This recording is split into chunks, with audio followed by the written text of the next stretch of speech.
The card that I pulled specifically for you, Taurus, is Chrysocolla. So this is a card of compassion, self-love, mostly self-compassion, but also healing in grief and loss. It's a card that is really good for the heart, and with a tranquility and a calm sense of connectedness. We can do away with bitterness. There's no room for self-doubt. Our well-being comes from our self-love. And this card helps you to facilitate that, to bring that self-love to the surface. Forgiveness is a big, big factor here. Self-forgiveness, first of all, and then moving on with forgiveness of others. I'll share with you really quickly. I had a breakup several years back, and it was quite sudden and quite painful. And it involved betrayal, not on my part. And he begged me for forgiveness, to forgive him. Forgive me for cheating on you, right? And instinctually, I said, well, I'm not interested. That's not my work. Like, my work is to forgive myself for, being in this space, allowing the behavior, allowing you to treat me this way. Actually, I allowed it. I allowed that treatment to build up to the point where the betrayal happened. And so I said, that's not my work. And he just looked at me like, what's wrong with you? You need to forgive me so I can. I was like, what am I going to just tell you you're okay? That's for you to figure out, right? So that self-forgiveness is the path to healing. And when I began to work on my own alignment and forgiving myself for having brought myself that far into that scenario, that's when my healing began, right? So this card, Chrysocolla, will facilitate those kinds of healing processes.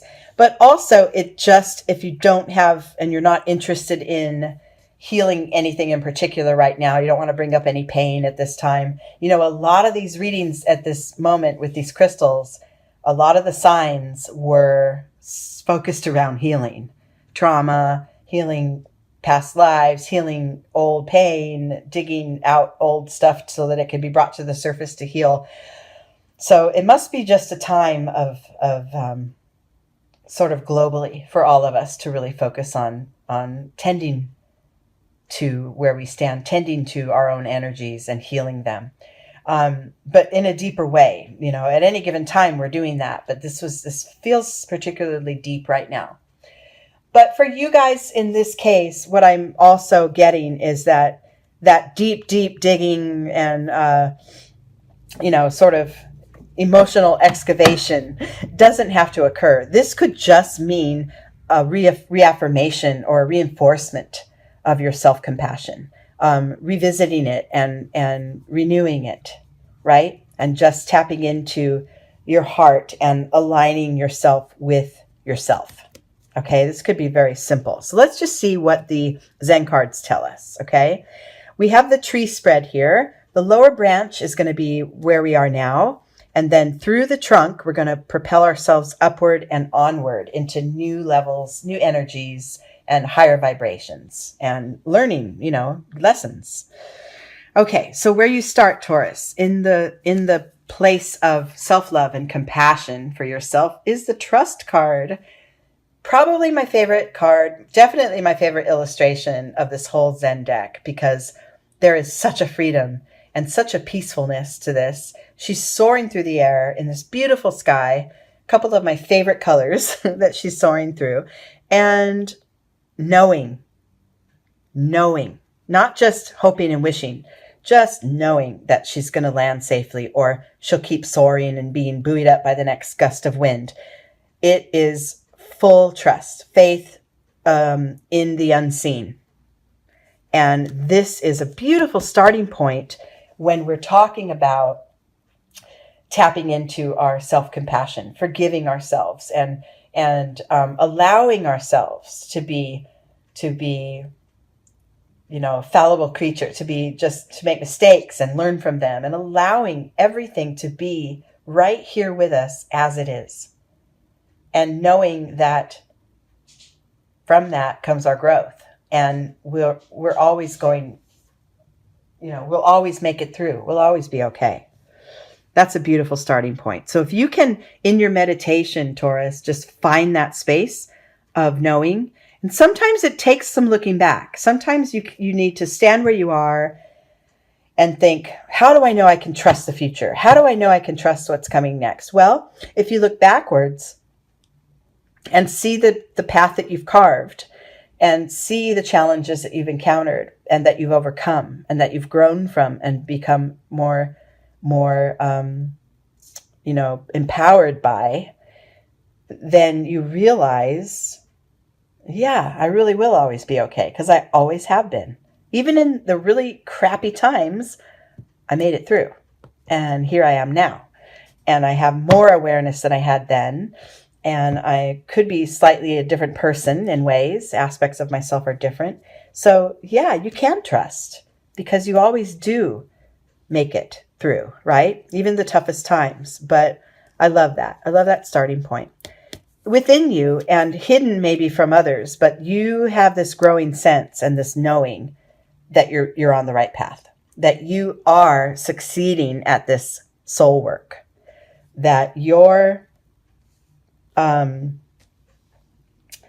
ability to love yourself enough to make mistakes and grow from them and move on is increasing by the minute.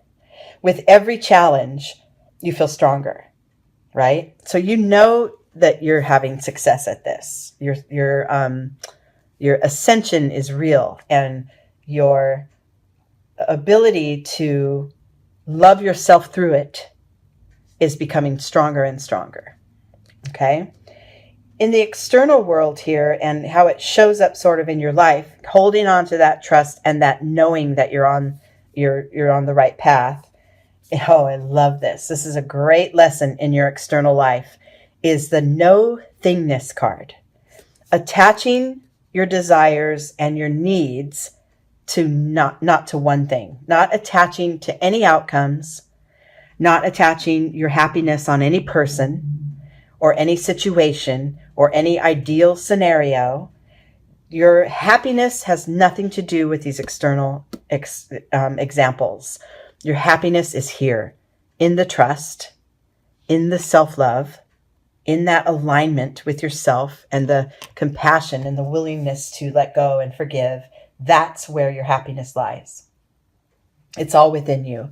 And when you are in full alignment, these outer things that you used to think, oh, I have to achieve this in order to be happy, they just fall away. They're not as important at all. I love that that these three cards are in, that's your starting point there. Because I feel that on the scale of things, Taurus, at this time, you're more advanced than you may think, or that you may give yourself credit for in the process of the soul work.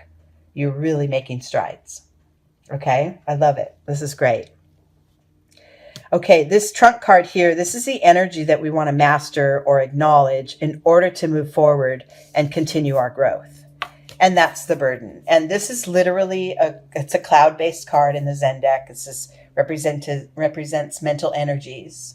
So I'm going to take this quite literally in this position, in this reading, and say burdensome thoughts, negative thoughts, things that bring you down, things that take you further away from your self-love, from your self-forgiveness, from your compassion for your own inner being.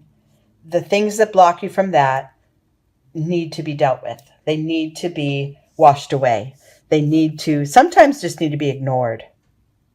If you have negative repeated thoughts that come up, whatever they may be, you can begin a process for yourself that visually in your mind physically takes you down from mind to heart, head to heart. You could say, if a negative thought comes up, oh, I don't know if I'm going to make the deadline, head to heart. Just tell yourself, head to heart, I love myself enough. I will complete the work.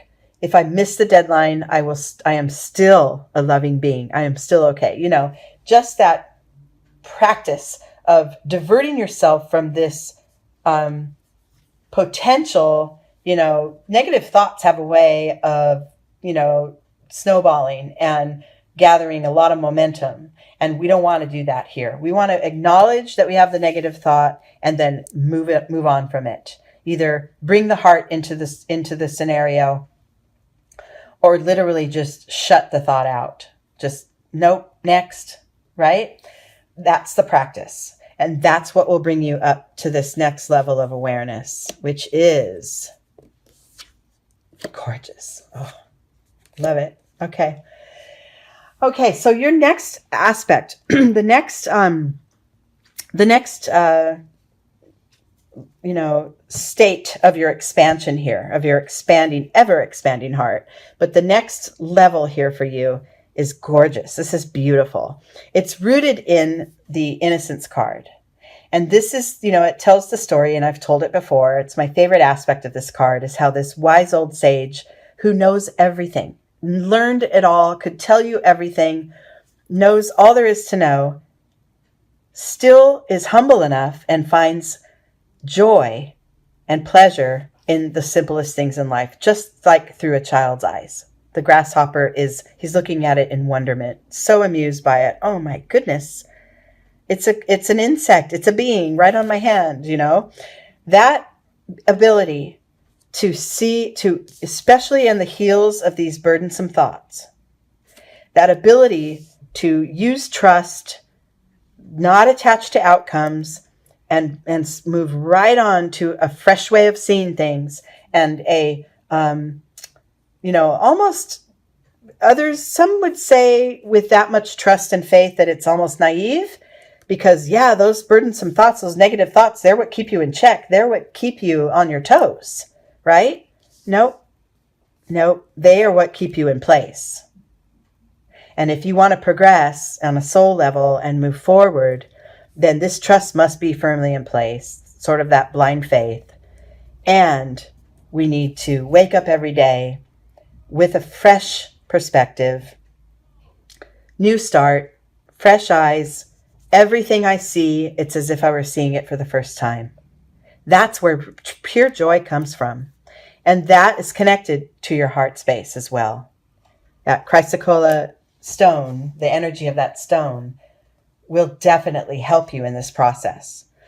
Internally, as you begin this process of being willing to stay open and in wonderment in all that you're doing and all that you're achieving and learning, that willingness, it's supported internally by an openness, a receptivity.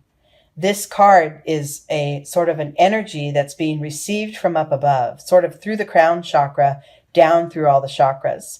And it's an emotion card as well. So it's keeping your heart open to what may come.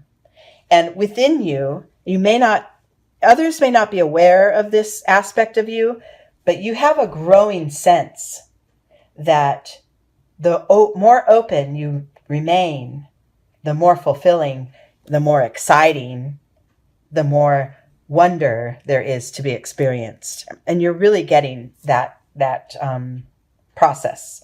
You are really getting it. Like I said, Taurus, you're more advanced in your soul work than you may give yourself credit for. You got this. It's a very simple. It just isn't always easy to put into practice. But in the moments that you are putting it into practice, you're extremely successful. And it's really resonating down through, all the aspects of your soul. You're getting this. And what's it doing for you in your outer world? What is that resulting in? A firm, strong, solid sense of your own being, while at the same time being able to be open and willing to have others lean on you and to lean on others, not to the point where you absorb one another into each other, but that you stay firmly rooted in who you are, and you allow those around you to stay as firmly rooted as you are in themselves. And from that comes just about the deepest and the loftiest connection that you could ask for. Your relationships will improve. from this heart work that you're doing. This is your work to do, but it spills off into your connection with others. It's gorgeous. This is beautiful, beautiful, beautiful spread. And then at the top here, this last card, which is sort of, I like to say, the insight or the outcome of, or the, the apex to reach of the reading, is slowing down. This is a reminder that what is right under your feet is the most important thing for you right now. That tortoise, he doesn't look off 5 miles into the distance and wish, oh, I wish I would have crossed that finish line now. He's just right here. And in the next step, he'll be right there. And then he'll be in the next, right? Just absorbing it all in. That also facilitates this space, this innocence card. Being able to slow down and take it in. And fully just embrace what's going on around you and within you is where you can solidify your progress. Your heart is ready for this. Your ability to align yourself with your own love for yourself is at your fingertips right there. It's just a couple of tweaks. Make sure to acknowledge and release the negative thoughts. Don't attach to any specific outcome, and let your happiness be the goal. But it's all sitting right there within you. So all you need to do is slow down and be with it, and the happiness is there. Now, this isn't like, all sweetness and light. I'm not trying to say, once you get this, your life is going to be all that. We all have challenges. We all have pain. We all have dark spaces and shadow. But in this practice, it sort of shores up your strength of well-being in order to more quickly or more easily or, with less damage, deal with these painful moments and deal with the challenges that come. This alignment and this caring enough for yourself to love yourself through it. And that's where you're at now, Taurus. You've got this. It's beautiful. I love it.